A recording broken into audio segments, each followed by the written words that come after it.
Well, hello everybody and welcome back to the channel. I hope you all are doing very well. If you are new here, my name is Sophia and I make bookish videos, mainly videos about literary fiction books as well as mystery thrillers, but truly a little bit of everything, as we've seen recently and as you will see in this wrap up. And today I'm here with my March wrap up. So overall in March, I read 10 books, which is really a lot for me. I was really thrilled with that. And I really had a variety, a little bit of everything in terms of genre, in terms of rating. So without further ado, let's just jump into the first book.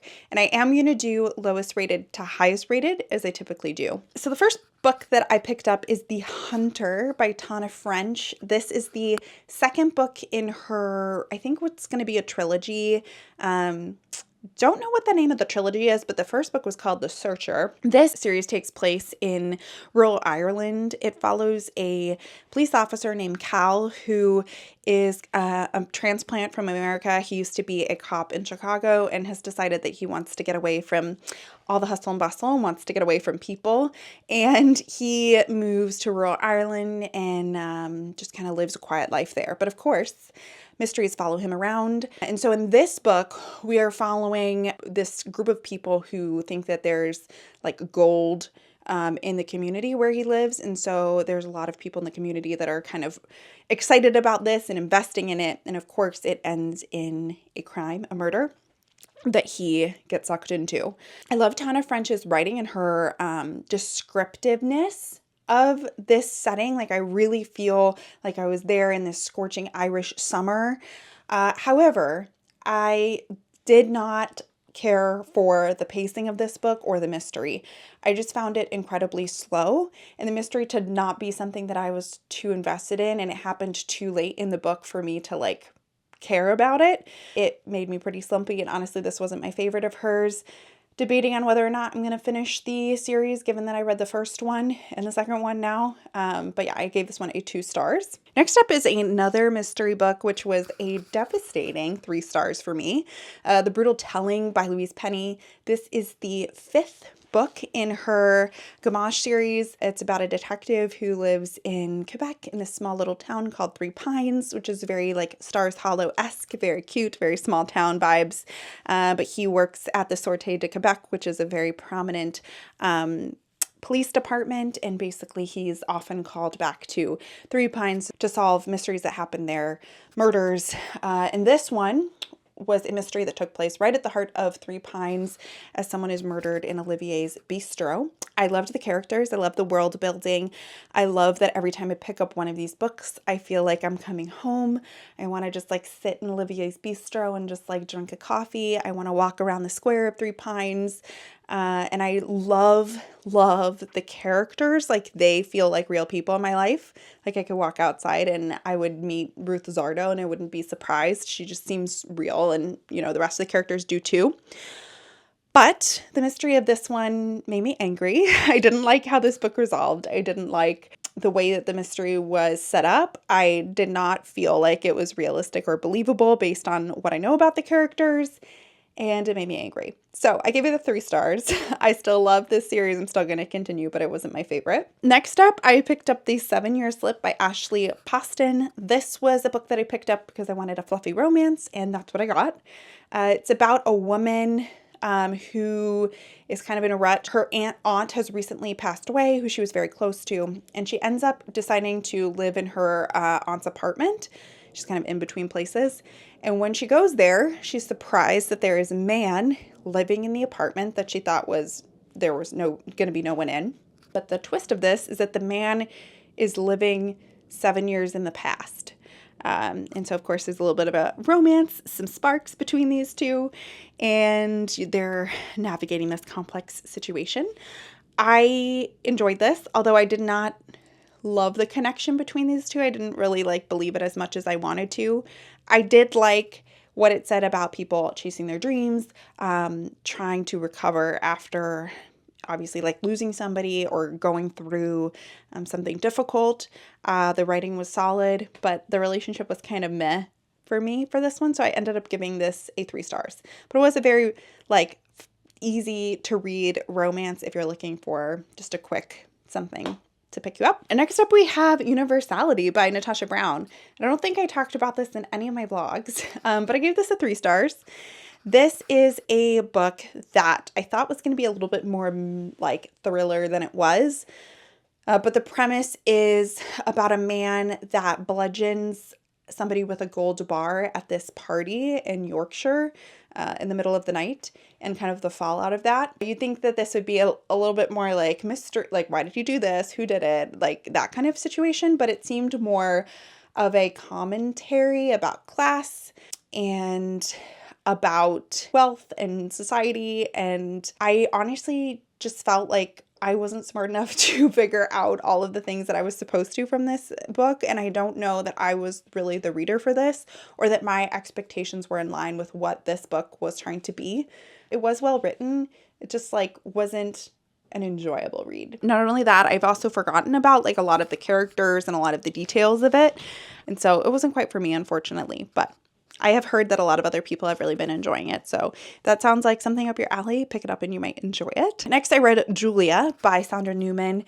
This was for our Paws and Pages live show, which is such a lovely experience. I will link the live show down below so you guys can check it out. Also in the cards, where I chatted with the book club about this lovely read. This is a retelling of 1984 from Julia's perspective. Of course, a dystopian novel that follows like what they thought England was going to be in 1984. The original book was written well before then, and it's basically a society that is totalitarian, has a dictator named Big Brother, controls people's thoughts, controls their lives. But the initial book was told from the perspective of a man. This one is told from Julia, perspective of a woman named Julia, who was also a character in the original one. This was fine. The writing was fine. The story was fine. I don't know that dystopians are for me. It was fine. It was written well. It just isn't a book that is one of my books or that I'm going to love or is going to be a favorite. Next up, we have Broken Country by Claire Leslie Hall. I'll link my review of this one. I did do an independent review, and this was a 4 stars. This is a mystery novel that takes place in 2 timelines, the 50s and the 60s in Dorset, England. It is about a young woman who falls in love with a young girl, I should say. She's like high school age. She falls in love with a boy named Gabriel, who is more wealthy than most of the other people in the farming community where they live. They fall in love, but then something happens, and you don't really know what has happened. But we have this other timeline in the 1960s where the woman, the main character, is older. She's married to a different man, not Gabriel. And Gabriel now, after having moved away, comes back to the farming community. So there's a lot of conflict about like readdressing things of the past. Do they still have feelings for each other? But the thing that makes it a mystery is that there's been a murder, and you know that these characters are all somehow at the heart of the mystery. I enjoyed this. This is very, very, very readable. It was a great slump buster.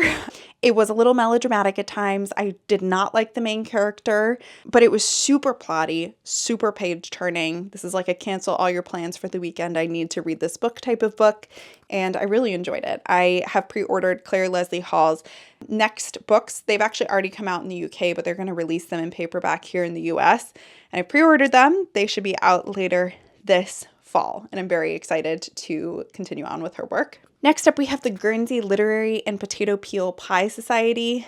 This one I gave a 4 stars. This is a epistolary novel, so told only in letters, that takes place just after World War II in 1946 on the Isle of Guernsey, as a writer is going there to learn more about this literary society there of a bunch of quirky characters who turn to books and reading books and loving books during the Nazi occupation of Guernsey. And while she's there, she's kind of like also working through a lot of her own things, her career issues, her love life issues. This was really fun. I loved a lot of the characters in here. I loved this like found family community of book lovers, and this novel really seemed to be a book about book lovers. It was written for the book lover, and so I loved that. I don't love epistolary novels. I hadn't read one before this, but I just found it hard to sink into it and be transported by it, which is one of my favorite parts of reading. So I ended up giving it a 4 stars, but it was really enjoyable. And I did watch the movie, which is very different from the book, but I also enjoyed that as well. Next up, we have Olive Kitteridge. I picked this up kind of on a whim. And this ended up being a 4.5 stars. This is by Elizabeth Strout. It is a set of interconnected short stories, not a true novel. And it is about a small town called Crosby in Maine and a woman named Olive Kitteridge who lives there. She is like middle age, and then some of the stories she's a little bit older. She's a retired math teacher, or in some of them stories, a math teacher at a high school, and she is kind of a angry, like very opinionated lady. And this book, really, you're following different stories from a lot of the different villagers that live in this small northeastern town.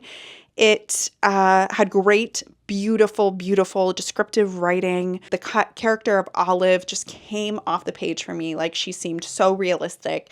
Absolutely loved reading her. She seemed like one of these people who, like, when I'm going about my day, I know how she would respond to things, and that's always a great sign of characterization. I didn't love the structure of this. I wish that it was more of a novel than a collection of short stories, because I would get a little turned around with where we were in time and where different people were and how, like what things have happened in different time points. But it was enjoyable and I really loved it. And I'm going to continue on with some of Elizabeth Strout's other work, because she has written another book called Olive Again, which is about like Olive Kitteridge. But then she also has a lot of other books about Lucy Barton, who is like similar community, similar time, similar vibe. So I definitely want to check out more of her work. Next up, we have Story of a Heart. This is by Dr. Rachel Clark, and I joyfully gave this 5 stars. This is a nonfiction book about 2 children. One of the children is female, and she is in a car accident at I don't remember how old she is, but she's young. She like hasn't quite gone through puberty.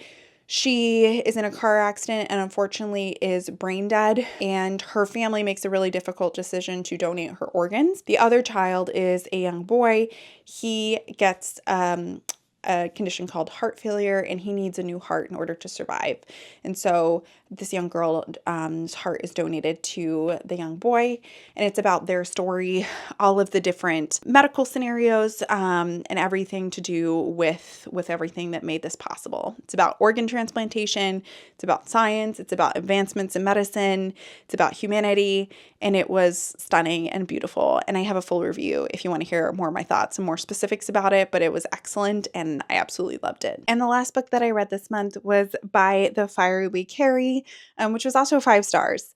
This is another nonfiction book that was on the Women's Prize for Nonfiction, and it kind of has a lot of things going on, so I'm going to read part of the description just to give you an idea. Basically, it says, Rebecca Nagle recounts the generations-long fight for tribal land and sovereignty in eastern Oklahoma by chronicling both a contemporary legal battle and historical acts of indigenous resistance.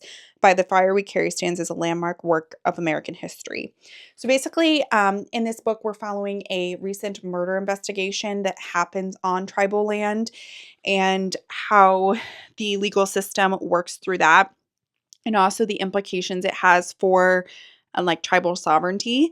And then also like the years long history, especially of tribal land in Oklahoma, but also throughout a lot of America. And this was just done in such a excellent way. I think the structure of this book was phenomenal, because you're going from like modern issues, modern legal battles, to going into like back into historical narratives and things that happened like 1800s and in a long time ago.